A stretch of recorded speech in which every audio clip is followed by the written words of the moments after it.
Alright guys, how's it going? My name's Christopher McGee.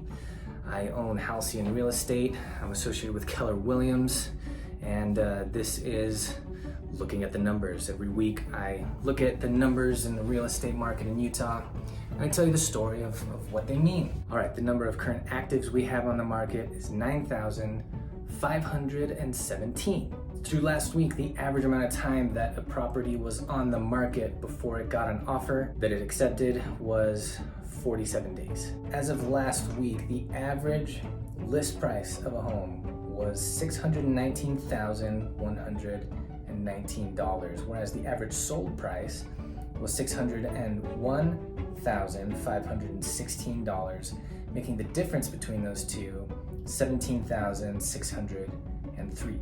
The number of homes registered on our MLS system as sold as of last week was 290. The number of properties currently under contract is 4,859. Number of price reductions, and this is the big key one. Well, it's not the big key one, but it's what tells a very interesting part of the story right now. The number of times that homeowners decided to drop their asking price of their property that was on the market, that number of times was 657. And then the number of listings on the market where the contract was either canceled or expired or withdrawn, that number was 317. All right, so what does it all mean? Well, first off, the number of current actives that we have has continued to decline. We've been over 10,000, hovering over 10,000 for the last several months, whereas this week, as I said, we're at 9,517. So a common interpretation of that number declining is that we're shifting it more toward a buyer's market because there's less inventory, and shifting it more toward a seller's market because there's less inventory, and as there's less inventory, there's more competition if the number of buyers stays the same. Well, the story told by the number that was sold last week doesn't quite tell us that exactly, because last week there were only 290 homes recorded as sold, whereas the week before that we had 482, week before that 368. Generally speaking, it's been hovering around in the high 400s, with that exception of 368 2 weeks ago. And so this drop to 290, that tells us that not as many things are being sold.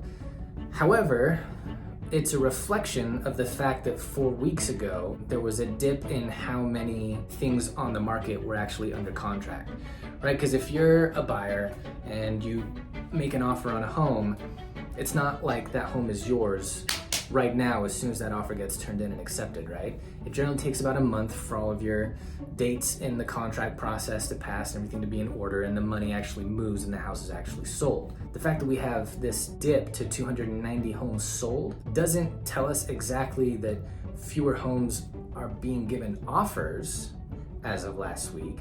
It tells us that about a month ago there was a dip in how many offers were being made, and we're seeing that now in how many are sold. The fact that our amount of inventory is going down, that number of current actives, at the same time that fewer homes are registered as sold, and the fact that the same number of homes are going under contract, all that tells us a couple things. One, it tells us that builders are slowing down their activity. It also tells us happy holidays. Fewer people want to move during the holidays, and that makes sense. Now, the difference between average list price versus average sold price, about 3K bigger than it has been the whole time I've been doing this. We've been as low as $12,377 as the gap between what the house is asking for and what it actually closes at. And today we're up to 17,603.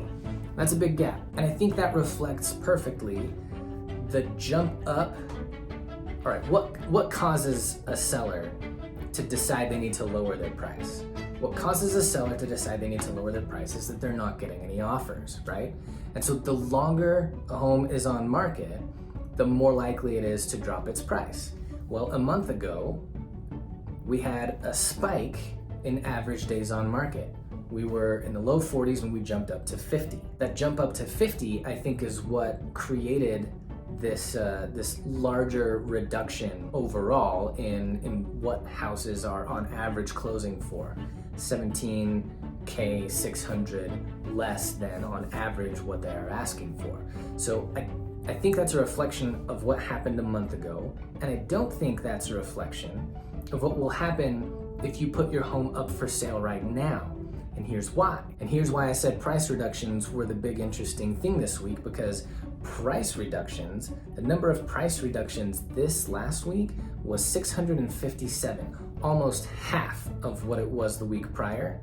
And it's been coming down, but that was a big jump down. I've had numbers of 1,600, 1,500, 1,500, 1,200, 1,200, jumping down this week to 657. So almost half the number of price reductions. And our reducing inventory doesn't wholly account for that. Okay, so this week in sum, I think the numbers of average days on market and the difference between list price and sold price and the number of sold properties within the last week, that tells the story of the history of what the market has been doing. It's been shifting down, as we know. But I think we're seeing that halting because the number of actives, the number of price reductions, and the number of listings that are being canceled, expired, or withdrawn, all of those tell the story of this downshift halting. So that's the story I'm seeing in the numbers this week. I'll catch you next week, and we'll keep telling this story.